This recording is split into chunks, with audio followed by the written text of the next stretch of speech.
Est-ce que tu vas finalement laisser Dieu agir librement et sans contrainte dans ta vie? Quand est-ce que Dieu agit librement et sans contrainte dans notre vie?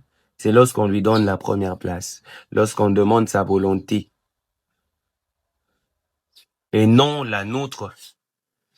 La Bible dit, quand vous priez, dites que ta volonté soit faite sur la terre comme au ciel. Au ciel, Dieu règne en maître et c'est sa volonté qui est accomplie. Et dans ta vie, est-ce que Dieu règne en maître pour qu'il accomplisse librement et sans contrainte ta volonté? Lorsque tu pries, tu permets à Dieu d'agir dans ta vie. Lorsque tu demandes sa volonté, tu les permets d'agir librement et sans contrainte dans ta vie. C'est pourquoi Jésus, lorsqu'il est en train de prier avant de mourir dans les jardins de Gethsémane, il dit, Seigneur, si tu peux, écarte de moi cette coupe. Mais toutefois, que ça ne soit pas ma volonté, mais la tienne.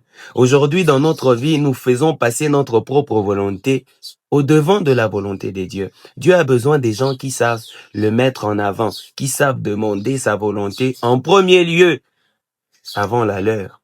Même si tu désires un mariage, même si tu désires avoir des choses dans ces mondes, quand tu mets Dieu en première position et que tu demandes sa volonté, il te surprendra en faisant plus que ce que tu as demandé. Parce que dans ta demande, il y a sa volonté.